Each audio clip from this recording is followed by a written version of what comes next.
Hey everybody, in this video I'm going to be talking about Black Hole by Charles Burns. This comic is wild. It's basically, it's set in the 70s and it's all in black and white.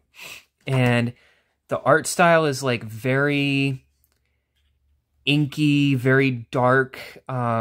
There's lots of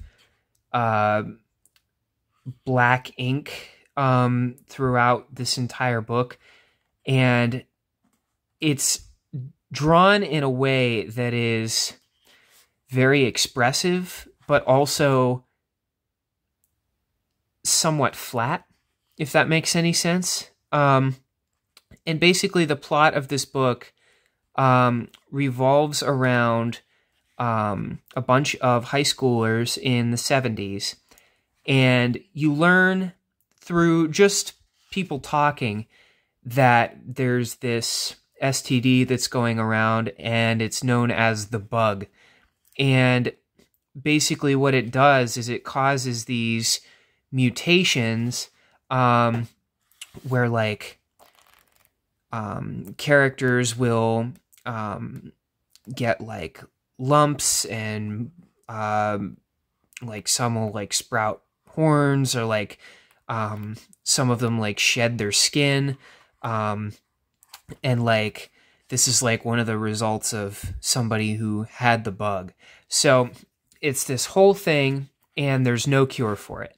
And instead of the book concerning itself with trying to find answers as to what caused the bug, or trying to find a cure for it, or anything like that, this book is not concerned with providing answers. It mainly focuses on the lives and the kind of like trials and tribulations that these high schoolers are going through, and a lot of the kids that have the bug just like set up camp in the woods, and they just live out in the woods because they're kind of outcasts from society and people don't accept them. So this book kind of uses this like body horror kind of concept as a way to examine alienation in high school. And it kind of uses it as a way to examine love and relationships and, you know, the standard coming of age kind of stuff.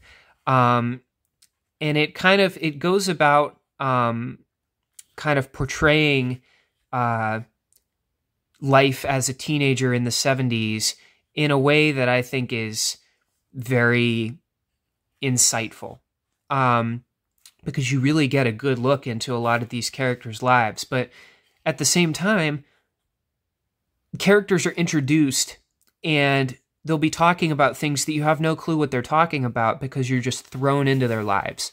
And a lot of people will see that as like kind of jarring. A lot of people will find issue with it.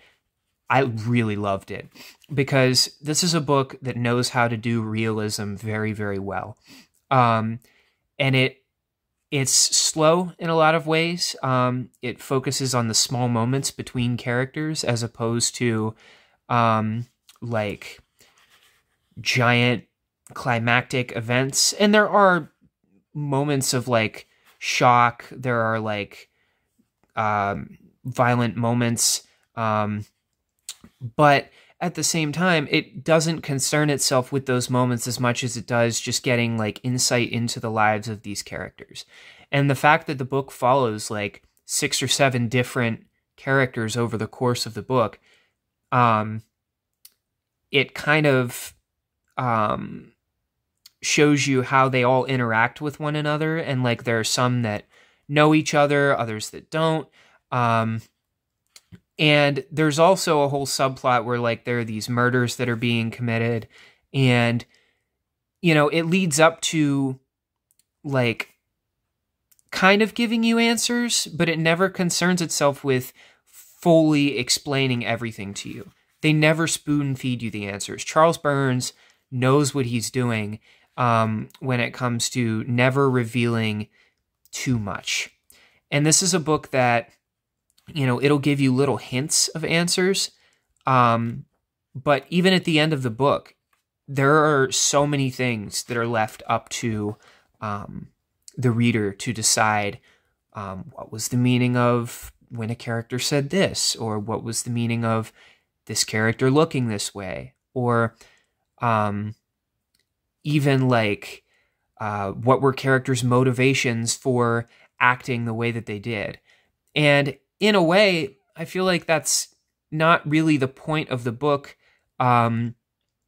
to give you those answers, because it's more about using things that are not easily explained as a way to tackle the confusion of growing up and being in high school and kind of finding your people, finding love, and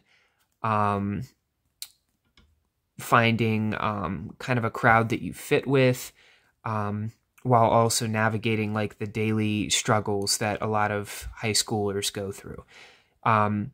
This book does a marvelous job at tackling like coming of age issues through a horror lens. Yeah. One thing that I will say, the art, I'm a huge fan of, but it's definitely not to everybody's tastes and preferences, because it is kind of flat. I mean, it's expressive, but it's kind of flat. There's not like a whole lot of it doesn't feel very mainstream. It feels very much like an indie comic, which totally is.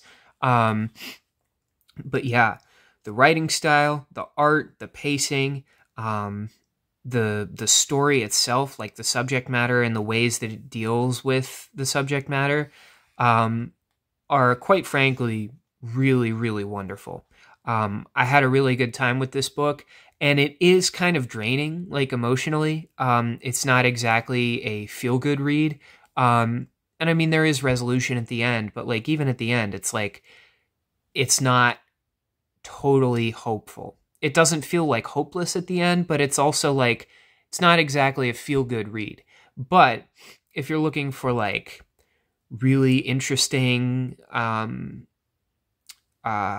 horror kind of concepts that are set like in the 70s and with characters that are relatable, characters that you end up really caring about over the course of the book, I would totally recommend this one. I read through it in a couple days, despite it being a pretty big book. That's the other thing I love about it. The chapters are very short. So like I could spend like a couple hours reading this book and it didn't feel like a couple hours, just because like the chapters are so short that it leaves you wanting more. So this is definitely what I would consider to be like a page turner of a book. But yeah, Black Hole by Charles Burns, really, really enjoyed it. Definitely check it out if you get the chance, if you're into horror comics, and comics that are just unique and different from the rest. Yeah, Black Hole by Charles Burns. Thank you for watching as always, and have a great day.